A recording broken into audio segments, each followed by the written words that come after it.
वो तबाही हो रही है जो हमने कभी सोची भी नहीं थी। के ऊपर फटा है बादल और इधर सारे लोगों का दुख बिल्कुल नहीं देखा जा रहा है। उनका दुख उनकी शक्ल बयां कर रही है, तो वो भी बह गया, उसका भी पता नहीं है। कुछ लोग अभी भी ढूंढ में लगे हुए हैं। अभी लगभग आधा पोर्शन चले, खेतों का पता ही नहीं है कि वो खेत कहाँ गए। वो पुल भी लगभग आधा बह रखा है, कुछ बोल भी नहीं पा रहे हैं। और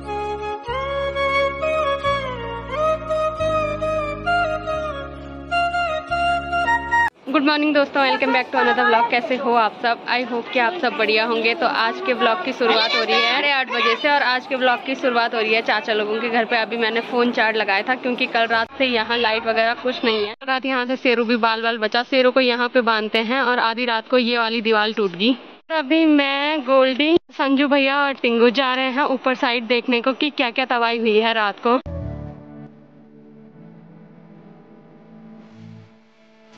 और अभी सबसे पहले हम जा रहे हैं इधर साइड, क्योंकि कल रात को जो गधेरा आया था वो इधर साइड से बहुत भयंकर आया था। तो अभी वही देखने हम जा रहे हैं। और पिछली बार भी इसी गधेरे ने तबाही मचाई थी और इस बार भी यहाँ तक का जो मलबा है वो उसी गधेरे की वजह से आया है। और एक रास्ता हमारे गाँव में जाने के लिए वो है और पाले धौंतरी और सिरी जाने का रास्ता भी वही है। तो वो रास्ता भी लगभग पूरा टूट रखा है, तो वहाँ से बहुत ही मुश्किल से जाना पड़ रहा है। सुबह से हमारे यहाँ लगभग 4-5 जेसीबी चली गई है ऊपर की ओर, अभी ये भी आ गई है।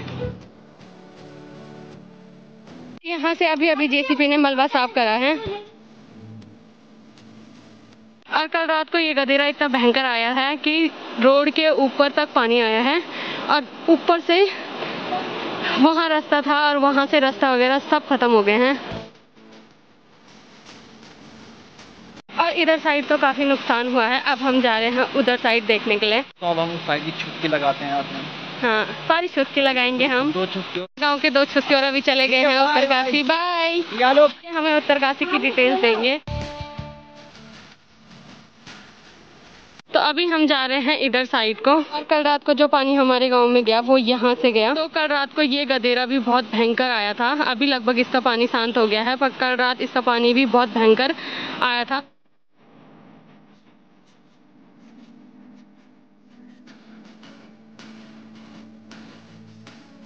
कल रात को हम सोच रहे थे कि हमारा गांव तबाह हो गया, पर हमारे गांव में माता रानी की कृपा से कुछ नहीं हुआ। पर हमारा जो पड़ोसी गांव है वहां लगभग खेत वगैरह तबाह हो गए। नीचे तक इनके बहुत भयंकर खेत हुआ करते थे, वो भी सारी नदी ने तबाह कर दिए। ऊपर जहां तक नजर जा रही है वहां तक सिर्फ पानी ही पानी दिख रहा है। लगभग सारे आधा से ज्यादा खेत उनके बह गए। और सुनने में ये भी आया है कि 2-3 भैंसें बही है, बाकी जान माल का ज्यादा नुकसान नहीं हुआ है। सामने जो गांव है पहले वहां से आया करते थे लोग, पर वहां से रास्ता कोई आने के लिए नहीं रह रखा है। तो वहां के बच्चे अभी दूध लेके सड़क के रास्ते आ रहे हैं। काफी टाइम पहले से यहाँ पे पाले धौंतरी के लिए रोड जा रही थी, पर आज रात की बारिश से वो रोड भी खत्म हो गई है और नीचे जितना भी मलबा था सारा मलबा नदी लेके चली गई है।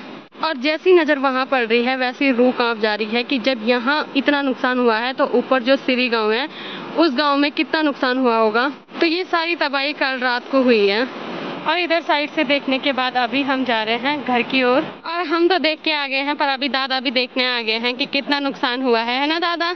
हाँ, जैसे देख रहे हैं वैसे इतना भयंकर अजीब लग रहा है। तो ये कैसा लग रहा है वहाँ देख के? भयंकर डर लग रही ना? कल रात को ये वाला गधेरा भी आया और इसका मलबा भी पूरे नीचे खेतों तक जा रखा है। पड़ोसी गांव से हमारे यहाँ दूध आता था, तो जितने भी बच्चे वहाँ से उस रास्ते से आते थे आज वो सड़क के रास्ते से आ रहे हैं। तो कल रात को हमें इसी वजह से डर लगा क्योंकि हमारा गांव 4-5 गधेरे के बीच है और सभी गधेरे कल रात उफान पे थे, इसीलिए सभी लोग अपने घरों को छोड़ के मंदिर में आए। और सामने जो तबाही हुई है उससे सभी लोग आज डर रखे हैं। तो अभी दादी और चाची भी सामने की तबाही देख रहे हैं। पुस्ता टूटने की वजह से इधर साइड भी पानी और मलबा आया था, तो अभी दादी लगी हुई है इधर साइड की सफाई करने पे।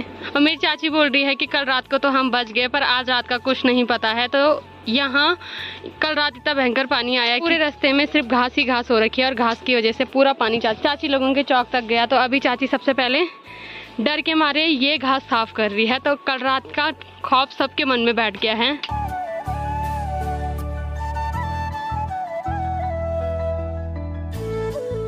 और अभी हमने नाश्ता कर दिया है और पूजा पाठ भी हमारा पूरा हो गया है। तो अब हम जा रहे हैं संजू भैया की गौशाला में। और अभी संजू भैया की गाय यहाँ पे खुल रखी है और उसने आतंक मचा रखा है और इसके आतंक से संजू भैया बहुत परेशान है। और कल रात को जो आवाज हुई थी वो यहाँ पे हुई थी। यहाँ से पूरा रास्ता टूट गया है जो कि पालेधंत्री और सिरी जाता है। यहाँ से भी लगभग पूरा रास्ता टूट गया है और ऊपर से नहर भी नीचे आ गई है और इन खेतों में काफी तबाही हो रखी है। और कल रात को यहाँ से हमारी नदी इतनी भयंकर दिख रही है। अभी तो नदी का जलस्तर काफी कम हो गया है, पर कल रात को जो साइड में पिलर हैं वो दिख नहीं रहे थे। इतनी भयंकर बाढ़ आ रखी थी कल रात को यहाँ पे। और रात को बाढ़ देखने के लिए हम यहीं तक आए थे। रात को बाढ़ ने आतंक मचा रखा है और सुबह हमारी गायों ने, इन दोनों ने अंदर से दोनों जो अपने किले थे वो तोड़ दिए हैं और अब इन्हें यहाँ पे बांध रखा है। और यहाँ पे भी इनकी हरकतें ठीक नहीं है। मेरे भाई की हालत तो वहाँ पे टाइट हो रखी है। तो मेरी बड्डी के गौशाला के अंदर भी पानी आ रहा है जिसकी वजह से मेरी बड्डी की दोनों गाय परेशान हो गई। उन्होंने आतंक मचा दिया पूरे गौशाला में। तो अभी बड्डी आ गई है और फिर बड्डी अब दोबारा से इनको अंदर बांधेगी। बड्डी और संजू भैया करेंगे गौशाला में काम और मैं और शौर्य जा रहे हैं घर। कल रात की बारिश की वजह से पशुओं को भी बहुत गुस्सा आ रहा है। हाँ, वो भी बेचारे भी, क्योंकि नदी बहुत ज़्यादा आई जिसकी वजह से वो भी डर रहे हैं। और अंदर रहना उनका इतना मुश्किल हो रखा है। उनका ये है कि अंदर उन्हें रखो ही मत, बाहर ही रखो। तो उन्होंने अंदर सब तहस नहस करके आराम से बाहर पे आ गए हैं। अब कल दिन में ही धारा जाते समय मैंने ये मकाई दिखाई थी, ये इतनी मस्त थी और रात की बारिश से ये भी तहस नहस हो गई है और आराम से ये भी सो रही है अब। और हमारे यहाँ आधा से ज़्यादा खेत लगभग पानी में डूब रखे हैं। इस खेत में भी इतना भयंकर पानी आ रहा है कि कुछ नहीं बोला जा सकता है। अगर आज रात बारिश तो हम तो भाग जाएंगे। हमारा बहना भी तय है, क्योंकि यहाँ भी कल रात जो मंजर हमने देखा उसकी जो तस्वीर है वो हमारी आंखों से हट नहीं रही है। और मुझे तो पानी का इतना भयंकर खौफ है कि जैसी बारिश ज़्यादा स्टार्ट हुई तब से मेरा खाना सोना सब हराम हो रखा था। मैं कल रात को पूरी रात मैंने 1 मिनट के लिए भी आंख बंद नहीं करी। मुझे पानी को देख के बहुत डर लगता है और अब 2-4 दिन तक यही होगा। जब तक ये तस्वीरें मेरी आंखों से निकली नहीं तब तक मुझे नींद अब आने वाली ही नहीं है। कल रात की बारिश से ये इतने डर रखे हैं कि जगह जगह उसी बात पे चर्चा हो रही है। अभी लगभग शाम हो गई है और मौसम भी थोड़ा साफ हो गया है। और अभी मैं और नब्बू जा रहे हैं आज, अगर स्कूटी चल पाई तो सामने सीरी गांव तक। मैं और नब्बू जा रहे हैं अभी सीरी गांव में, वहाँ देखने के लिए कि वहाँ कितनी तबाही हुई है।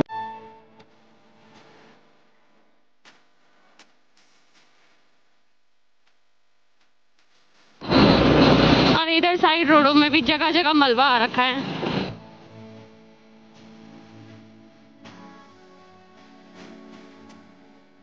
सामने है सीरी गांव। गांव तो उधर साइड है, इधर सभी लोगों की गौशाला है और इसके ऊपर भी बहुत सारे लोगों की गौशाला है जहाँ 2-3 भैंस और बैल और उन्होंने अपना कुत्ता भी कल रात को ही बांधा था तो वो भी बह गया, उसका भी पता नहीं है, ही भैंसों का पता चल रहा है। तो कुछ लोग अभी भी ढूंढने लगे हुए हैं।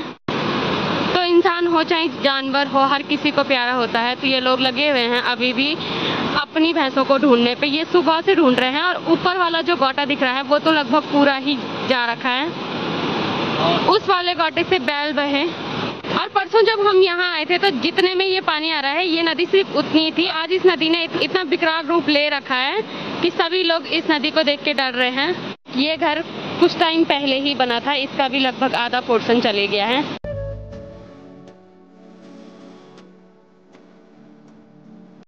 और इधर साइड सभी लोगों के खेत वगैरह सब बर्बाद हो रखे हैं। और जब परसों मैं आई थी तो नीचे वाले खेतों में बहुत सारे लोगों ने पत्ता गोभी लगाई थी, जहाँ की पत्ता गोभी बहुत अच्छी हो रखी थी, पर उन खेतों का पता ही नहीं है कि वो खेत कहाँ गए।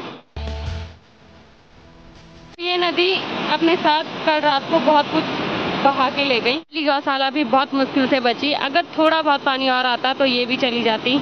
और यहाँ देख के इतना दुख हो रहा है, इतना अजीब सा लग रहा है कि परसों ही मैं यहाँ आई थी और परसों इस गांव में लगभग सब लोग इतने खुश थे और आज जिनके भी चेहरे पे देख रहे हैं उनके चेहरे पे उदासी छाई हुई है। और मेरी हिम्मत ही नहीं हो रही है किसी से भी बात करने की, क्योंकि वो बेचारे सीधे रो रहे हैं जैसे उनको कुछ पूछ रहे हैं। लोग आ जा रहे हैं पर हम कुछ भी किसी से नहीं पूछ पा रहे हैं। पुल के ऊपर भी लगभग सारे पुल के ऊपर मिट्टी ही मिट्टी फैल रखी है। और परसों जब हम इन वाटरफॉल में आए थे तो हम बहुत ही खुश थे। वाटरफॉलों का पानी भी बहुत कम था और कल रात को यहाँ ये मलबा भी आया है और ये तबाही आगे तक इन्हीं वाटरफॉलों की वजह से हुई है। और ये तबाही नीचे पूरे हमारे गांव तक हुई है। इन लोगों के खेत वगैरह सारे हमारे गांव तक नीचे तबाह हो गए हैं। इन झरनों में हम परसों फोटो खिंचा रहे थे। कल रात इन्हीं झरनों ने यहाँ इतना सब कुछ तबाह करा है।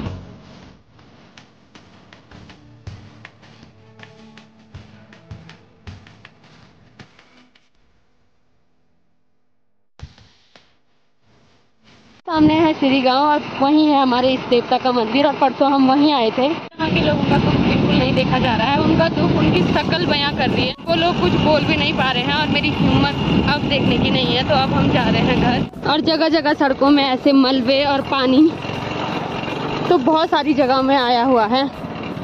और ये मलबा सुबह जेसीबी के द्वारा साफ किया गया है, वरना यहाँ रोड भी सुबह तक पूरी ब्लॉक थी। और सामने जो रास्ता आधा दिख रहा है उसके आगे रास्ता गायब है। तो वो रास्ता भी ऊपर श्री गांव जाने के लिए था। और इधर साइड भी ढुंगांव वालों के लगभग पूरे खेत जा रखे हैं।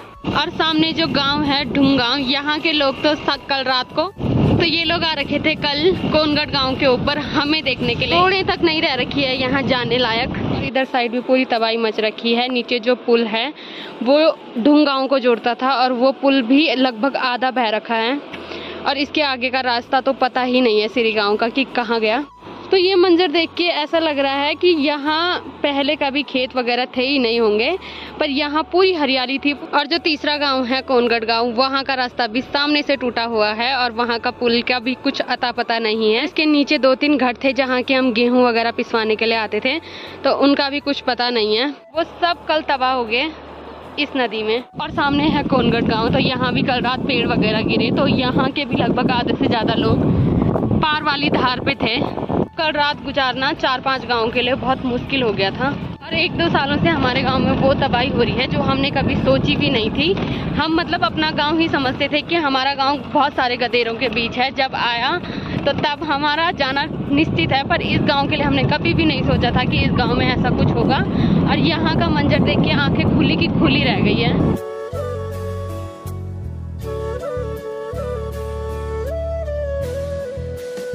तो ये वाला मलबा साफ करने के लिए सुबह यहाँ 2-3 जेसीबी आई थी। हमेशा जेसीबी वाले भैया इस जेसीबी को सामने खड़े करते थे जहाँ पे सड़क बन रही है। पर कल ही पहली बार उन्होंने ये जेसीबी वहाँ पे खड़ी करी थी। भी सड़क अब तक बनी थी वो सारी नीचे पानी में चली गई है। और अभी तो नदी का जलस्तर काफी घट रखा है, पर इस नदी को देखकर अंदाजा लगा ही सकते हैं कि कल रात ये नज़ारा कितना खौफनाक रहा होगा।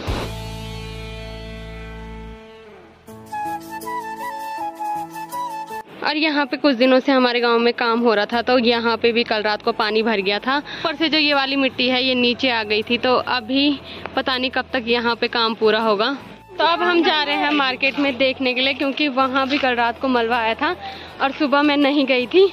तो अभी मैं और नब्बू जा रहे हैं। तो यहाँ से भी पूरा पुश्ता इनका ऊपर से नीचे रोड पे आया है। आज तो मुझे बहुत डर लगा है। आज भी मौसम वैसी हो जाए, अगर बारिश होगी तो आज तो पक्का बन जाएगा। हाँ, क्योंकि कल भी ऐसी था। शाम तक हम चारों भाई बहन आराम से गप्पे मार रहे थे, हंस रहे थे, खेल रहे थे और धूप भी लगी हुई थी। अचानक से मौसम खराब हुआ और अचानक से बहुत भयंकर बारिश और उसके बाद सीधे तबाही। हमने सोचा भी नहीं था कि इतनी भयंकर होगी। पर कल रात का भाई मैं तो पता नहीं कब तक ही भूल पाऊंगी। मेरा तो कुछ भरोसा नहीं है, क्योंकि मुझे पानी को देख के जो डर लगता है और जो डर फिर से कल रात को मेरे मन में बैठ गया है, वो तो पता नहीं अब कब ही निकलेगा। और सीरी से घूम के तो अभी हम आ गए हैं और अब हम जा रहे हैं अपना खेत देखने के लिए, क्योंकि सुनने में आया है कि हमारा खेत भी कल रात बारिश की वजह से टूट रखा है। तो अभी मैं, माँ और शौर्य जा रहे हैं खेत देखने के लिए।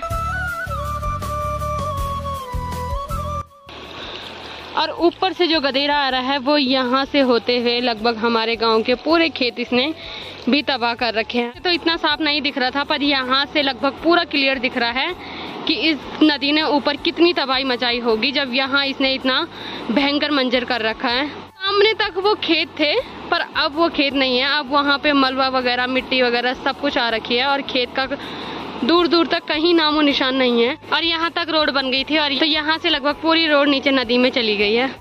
तो जो हमारा ये वाला खेत है वो यहाँ से इसका पुश्ता भी पूरा नीचे खेत में चले गया है। ये भी कल रात को बारिश की वजह से ही टूटा।